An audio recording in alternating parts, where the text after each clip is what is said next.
So I recently watched Pokemon Detective Pikachu, and honestly, I'm not sure what I expected. I don't remember being so bored in a film for quite a long time. You could argue it's a kids movie, but if you're going to say that, why the hell is there so much adult humour in the film? They have tons of pervy adult humour, none of which is funny, and they even reference the serial killer Ed Gein at one point. Yeah, sure, the kids won't understand the jokes, but it's still inappropriate. You don't need adult humour to be interesting to adults. You could just have a fun or entertaining film. And adults that go to see family films or movies specifically aimed at kids generally aren't the type to appreciate adult humour anyway. At no point in the whole movie did it feel like it was set in the Pokemon world. It felt like the real world but with Pokemon inserted into it, which gave me a string of never-ending questions, like what happened to all the normal animals? Why do the Pokemon look like they don't even belong in this world? It's kind of like Roger Rabbit, except the people can't act and the cartoons look like crap.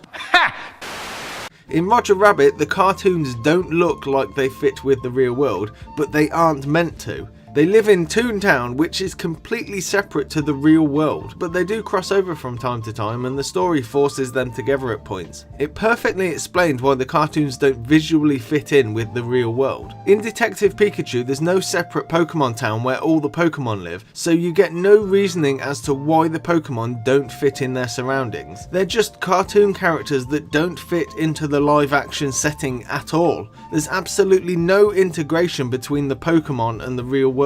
And on top of that, the cartoons in Roger Rabbit are actually appealing to look at. The Pokemon mostly don't look nice. Charizard looks very bad, and they had some kind of thing with a hat on in a bar that looks absolutely hideous. Psyduck looked like a reject from that Sonic movie, and the only thing that outweighed his ugly design was how annoying he was. But that's the least of the movie's problems. The acting was atrocious. The main character is the annoying guy from Jurassic World Fallen Kingdom, and it only gets worse from there. The reporter woman's line delivery was so bad, every time she spoke it made me cringe. I'm talking close to Avatar: The Last Airbender levels of bad. Ryan Reynolds as Pikachu was okay, I guess, but it was like he was in a completely different movie to everyone else. The story just about had a structure to it, but barely. There's an awful lot of dialogue, but they say next to nothing meaningful apart from badly explaining plot points to the audience. The first hour was painfully slow, and then they rushed through almost the entire story in the last 30 minutes. I'm going to talk about spoilers for the rest of the review, but I'm sure you don't care. It's a terrible movie and you shouldn't watch it.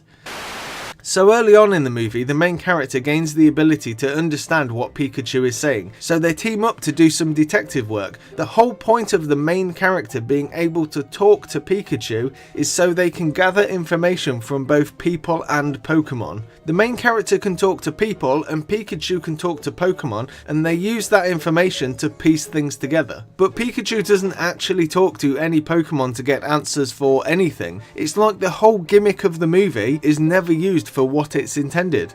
And they both do next to no detective work at all. People just seem to want to throw information at them for no reason. Everything just falls into their lap. They meet the main villain and he just tells them his evil plan. He views the human body as weak and so wants to put human consciousness into the bodies of Pokemon. I mean, it feels like you haven't thought that through.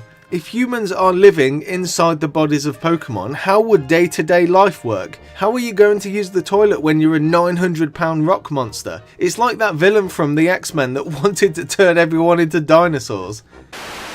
And for the whole film we're supposed to feel sorry for the main character because his dad died, but we never get a single moment with the father. The main character talks about him, but we never get any time with the dad before he dies to show that they had a connection. We never get any flashbacks with the dad, we never even see a photograph of the dad, so we're expected to feel bad for the main character, but it just doesn't work. But when they reveal the twist at the end, it becomes obvious why they did that. In a surprise twist that everyone saw coming, it turns out the main character's dad is still alive and his mind has been put into Pikachu. The second they would have shown the dad is Ryan Reynolds, we'd all immediately know what was going on, and most of the film's mysteries would have completely fallen flat. It's a cheap way to try and keep the audience in the dark, so the twist that the dad is really Pikachu has more impact. It was really obvious how hard they were trying to hide any visuals of the dad from the film. The main character has a framed photo of his mum, but not his dad for some reason. We're told the dad is a legendary detective, but they have no photographs of him at the police station receiving awards or medals or anything. His dad's death made the front page of the newspaper, but it didn't even have a picture of him. The film bends over backwards in order to keep it a secret who the dad is.